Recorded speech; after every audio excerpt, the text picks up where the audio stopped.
So that is what the ring looks like at the moment.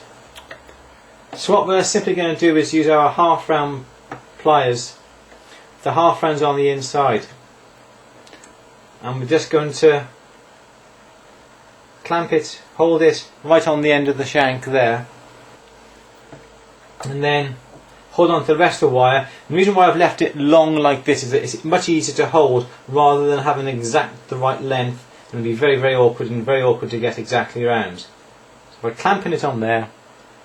We are just going to ease it around about every millimetre and a half, 2 millimetres, turning it round and round and round.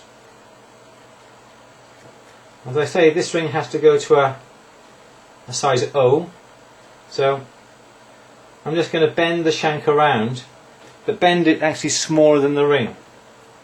And the reason being is that when you put that up onto the ring stick, when you force it down to a size O, the gold will stay to the contours of the triblet. You'll get a much more accurate measurement.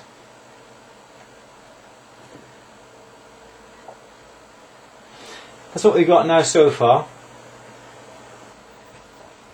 So we shall force that down our triblet now, taking it down to a size O here. And in fact I'm going to make it about half a size smaller. Now if you look down the triblet now, you'll see that it's the bottom part of the shank now conforms quite nicely to the shape that we have here. Slight gap, so I'll make it about a size smaller. So we're going to make it to an N on here and just simply mark off where the shank comes to, and that's where we're going to cut.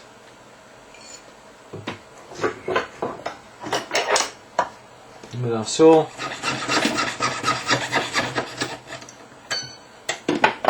like that. Again, using our half rounds, we just manoeuvre the rest of the shank to fit exactly right here and here. So we'll put that back into our gel.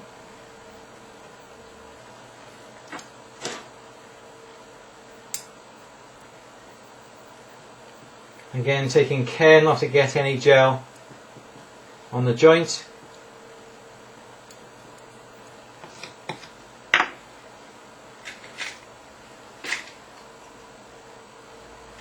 Cut some solder.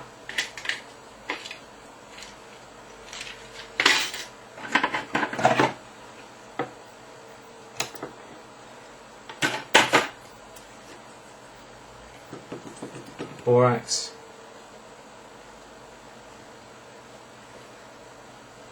And solder onto there.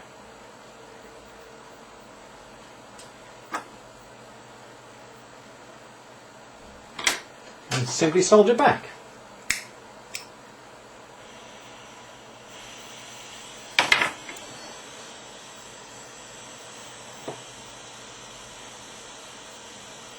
Again, the same rules apply to this half of the shank as I did to the other half.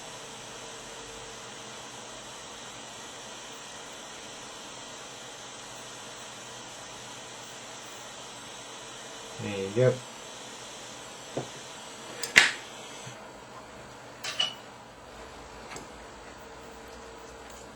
And the gel we can use again another day.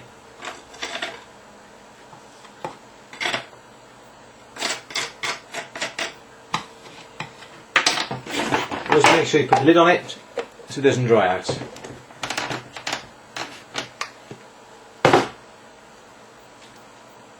Wash off the gel. And that's what we have then so far.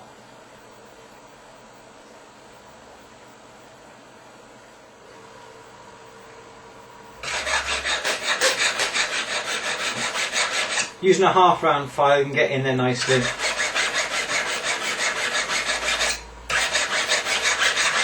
And round it up so it all matches lovely. Pop it onto the triblet. Taps. And there you go, spot on, I know. It's a simple matter now of just filing the shank you've just put on to match it into the rest of the ring, so it all blends in seamlessly. Buff it with the buff sticks, polish the inside, polish the outside, ultrasonic it, and it's all finished for the clients. I didn't show you how to buff and how to polish and file it and whatever. It's quite basic. So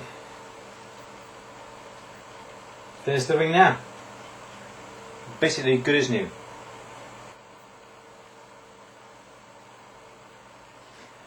And because we took the necessary precautions and protected the head here and the diamonds and the rhodium plating, the highlights that have been put on with these diamonds, we don't have to refinish this head. If we hadn't used the cool heat or the thermostop or whatever you want to call it, we would have to have refinished all the head and made a mess of the ring. But by looking ahead, anticipating any problems you may have, take the necessary steps using whatever equipment that you have available, it just saves a lot of hassle in the long run. And the customer will be dead pleased with this.